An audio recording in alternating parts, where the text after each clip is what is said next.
Ok. Primero voy a pedir disculpas. Yo hablo un poco de español, pero no suficiente bien para dar una charla. So voy a platicar en inglés durante la charla y ya luego podemos platicar español. Ok. We're going to talk about turkey raising systems today.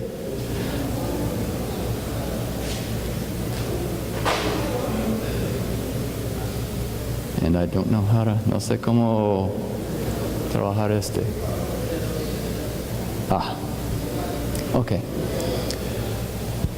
The primary breeders are continually improving the breeding stock. Okay, if you look at things like average daily gain in the last 10 years, we've seen an improvement of 0.02 kilograms in daily gain. In feed conversion, there's been a 10-point improvement in the last 10 years. And interestingly enough, the processing plants have taken advantage of this. If you look at the weight categories that hens are processed in,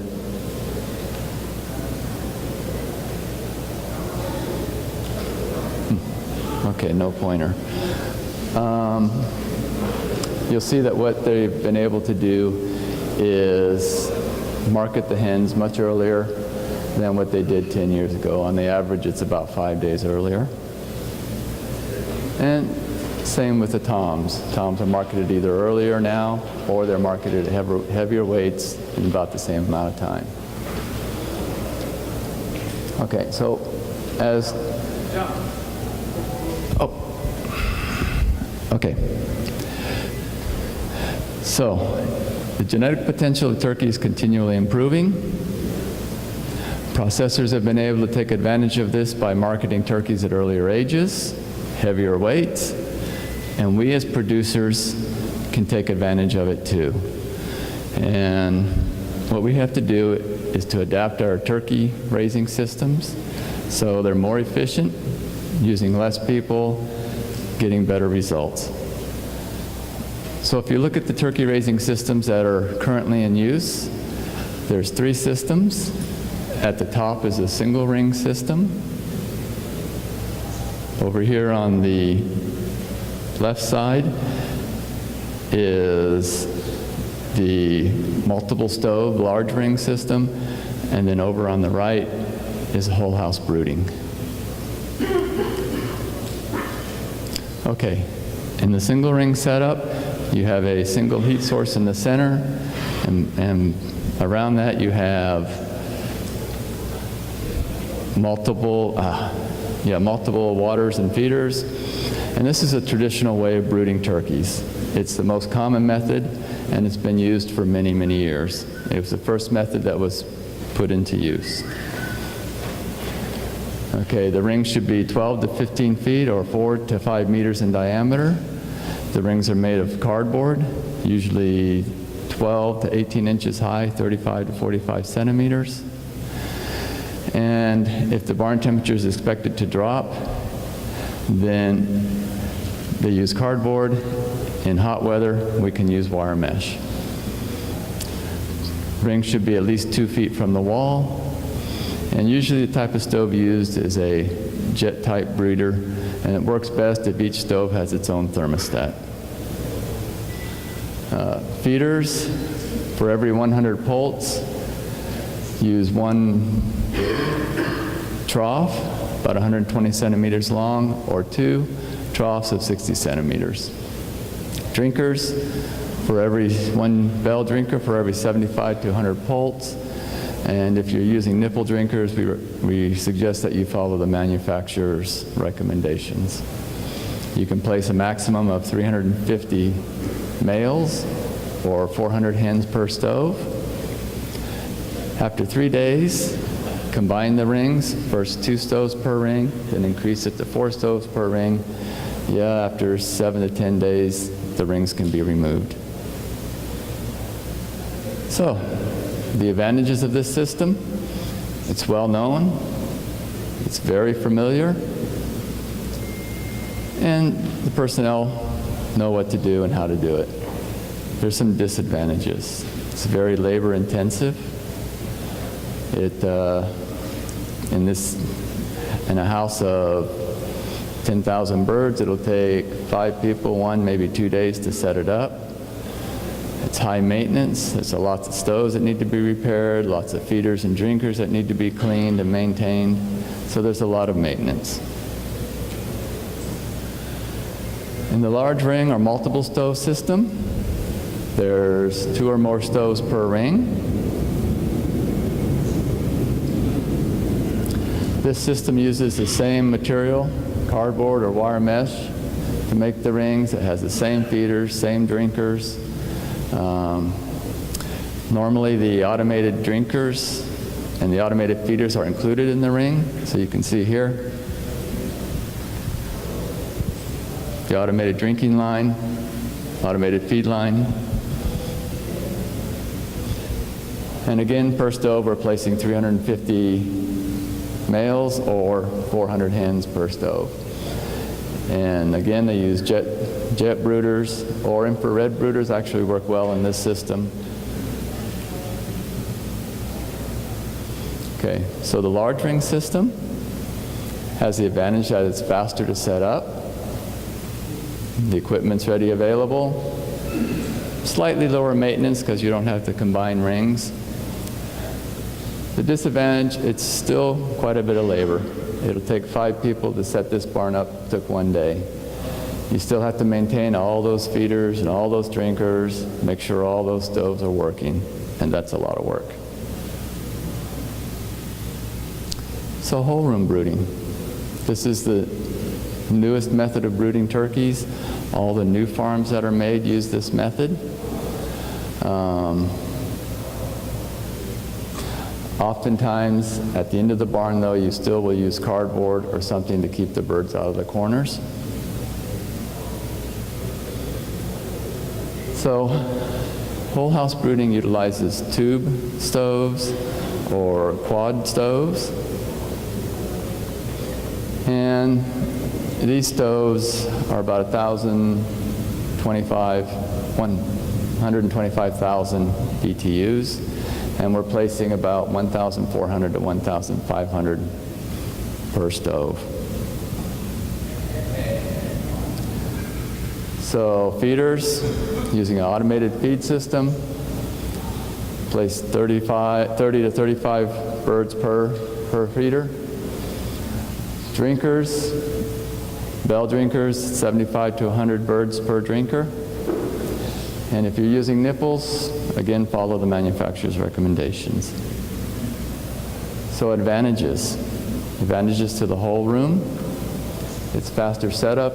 This is a house of 20,000 poults, and it took 2 people 6 hours to set this barn up. Okay, there's fewer stoves, less maintenance. There's only 18 stoves in this barn compared to, it'd probably need about 50 or 60 stoves to do the same with jet stoves. Fewer supplemental drinkers, less cleanup involved, and the mortality. When I first started working in systems, I thought, oh my God, mortality is going to be very high. No, mortality is similar. Disadvantage is when there's a lot of variation in the quality of the poult, it's more difficult to manage this system, more difficult to separate out the weak poults and keep them going. The other thing, you need a very well insulated barn, so there's higher initial cost to use this system. So if we look at the trend has been from single ring to whole house. We see a trend in faster setup times, lower maintenance, reduced cleanup time, fewer supplemental feeders and drinkers, cost savings in gas and labor. Okay. In addition to the types of housing, there's also been some developments in the way we manage those houses. Okay? All the new farms and new systems now are using what's a Brooder Hub system, and they're using environmental controls. So if we look back, what originally was done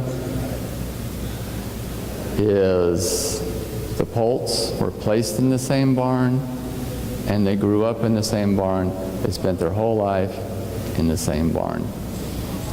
There was an advantage to that. It had good biosecurity, and we had one grower, or one person, in charge of the flock from the first day to the last day.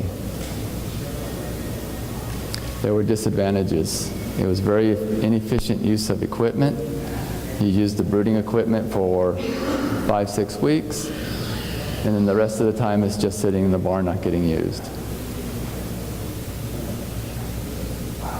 So we decided, well, let's have 2 farms on the same house, one specialized for brooding and one specialized for growing.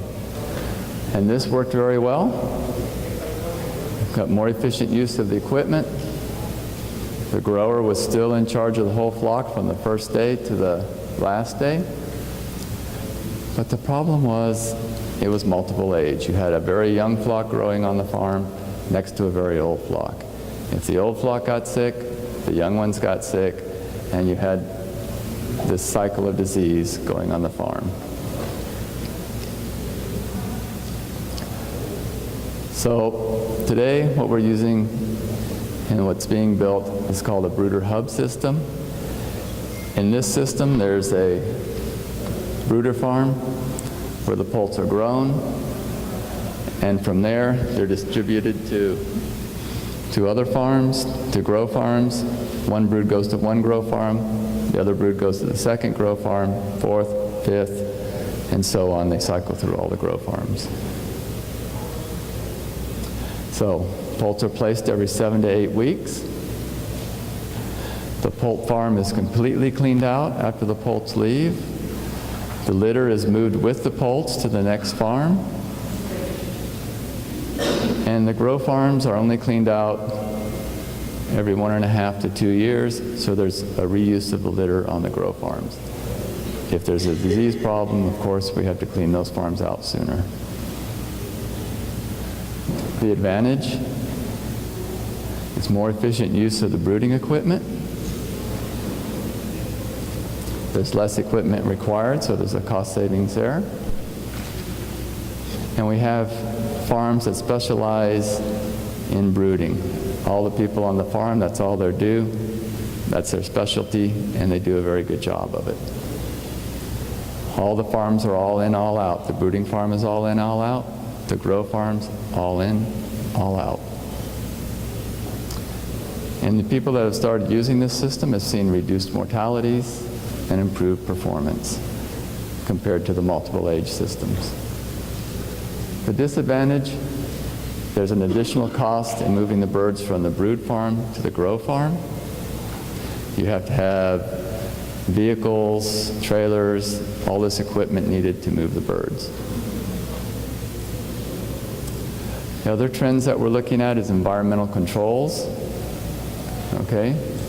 These controls, they control the heaters, the heater stoves, they control the ventilation, the fans, extractores, curtains, control the lights, they maintain static pressure,